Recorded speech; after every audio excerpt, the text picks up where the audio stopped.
How Europe twisted African history to destroy African culture. Hello explorers, welcome to another informative and educative video brought to you by Explore, and thanks for watching. Africa has a hidden history that has been erased from school textbooks around the world, and many people falsely assume that Africa was primitive before European colonial invasion. However, this couldn't be any further from the truth, as Africa has a rich and in-depth pre-colonial history of magnificent and unspoken wealthy and developed empires and kingdoms.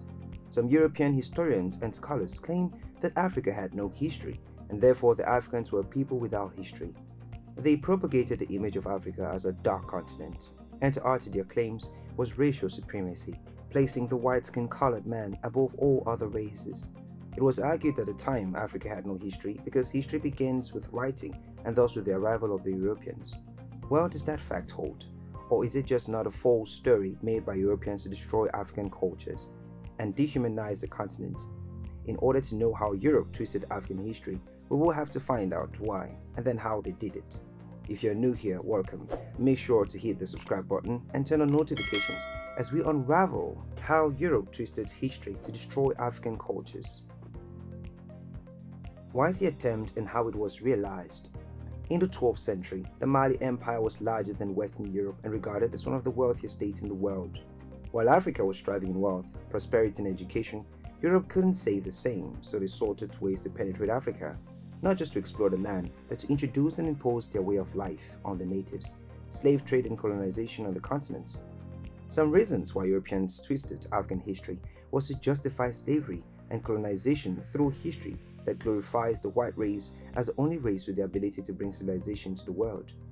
Also, Europe was plagued with disease and poverty, so for fear of extinction, they sent hired missionaries to Africa, Asia, and the Americas to rip off the people by any means necessary and bring back the returns of their travels to Europe. Europe contributed a great amount to employ so-called missionaries and navigators, such as David Livingstone, Christopher Columbus, Vasco da Gama, Diogo Diaz, Pero da Covida, and many others, some holding false claims to discover Africa and the countries, whereas Africa was set before they ever arrived at our shores. Aside from ripping Africa off, Europe had an insane plan to extend her territory to Africa, Asia, and America, and to do this, Europe had to bear false claims and twist stories of her culture and origin. The Europeans fabricated a history based on false stories and blatant lies that glorify the white race as the brains and powers and brands and the power behind world civilization and the only race capable of global development, thereby denying the customs and rules of all other people, dehumanizing them and forcefully, if necessary, imposing their own culture and traditions on them, thereby terminating their original beliefs and cultures, sort of formatting a hard disk. It's easy for people to forget their identity after being taught or subjected to such false stories for years, for decades or eons.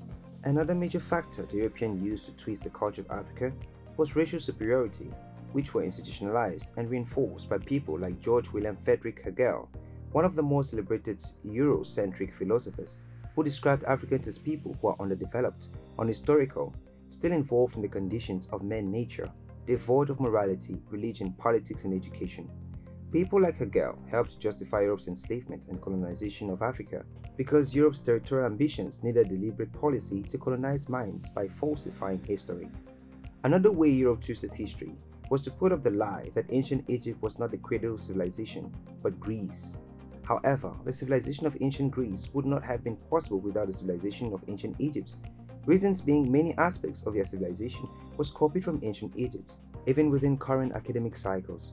This lie or claim of Greece being the cradle of civilization had no backing or proof, so they quickly fabricated another lie, claiming that ancient Egypt was completely detached from the rest of the African continent, and so should not be seen as an African civilization. Some even went as far as claiming that Egypt is an extension of the European continent, whereas it is more historically accurate to trace the contribution of black Africans to ancient Egypt than to link Europe's claims to the Greek or Roman civilization. In addition to twisting history, Europe also continued to present their cultures as if it were superior to other cultures. It is one of the methods used to dominate, colonize, and dehumanize people looking closely at history. There are many examples of how this works. An example: the Romans conquered most of their neighbors and used a system called cultural negation to keep them down. The Roman Empire pushed forward the ideology that they were superior to pretty much all nations that were recognized as part of Europe. It is therefore not surprising that these other countries that emerged now formed the European continent and were then forced by the calamities that struck Europe to find ways of surviving and enriching themselves because they lacked natural resources. They also used a system of cultural domination which the Roman Empire had used against them.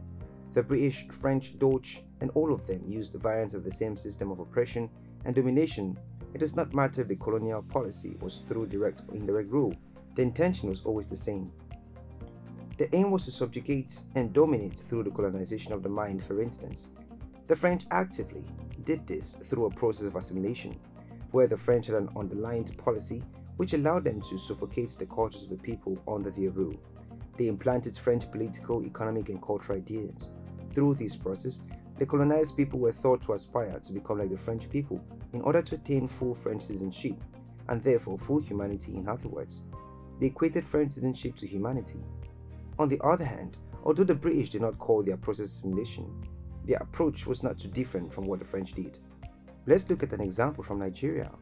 The colonial masters perfected a system which allowed external military and tax control to be operated by the British, while other aspects of the rule were supposed to be left to local people and traditional rulers who were then forced into becoming puppets who served the interests of Britain. Another way used by the Europeans to further twist history and colonize minds was through the imposition of the British educational system and the use of the English language. The British deliberately created a class system that was based on people's ability to imitate them. In other words, how well a person was able to speak the king or queen's language determined how civilized the person was. Imagine how much time our forefathers spent learning to act and sound British just to say that they could be considered enlightened people. Meanwhile, this was done at the expense of their oral and other cultural forms of education. Conclusion: even though some people ask questions like, if ancient Egypt was so great, why did they get defeated by the Europeans? It is important that as Africans and people of African descent, we owe it to ourselves to actively engaging in challenging biased histories about Africa. We must continue to conduct our own research and share it widely in the most accessible formats. Therefore, if Africa is to make any significant strive towards any form of development, our history cannot remain exclusively within academic cycles. Africa is a continent that has suffered many impunities and all sorts of exploitations from Europe and colonial masters, even to the extent of eradicating and twisting her history to suit their claims and enslave minds. So it's important we get knowledge of our ancestral origin and cultural heritage of our forefathers. European countries did not start civilization, and the rest of the world did not wait in darkness, waiting for them to bring to the light. There you have it, explorers. That was a summary of how Europe twisted African history to destroy pre-colonial cultures of the ancient African civilizations. Thanks for watching this video. What ancient African culture would you like to see return? And what was one thing you liked about Africa before the Europeans came in? Leave your reactions in the comments section down below, and let's continue the conversation from there.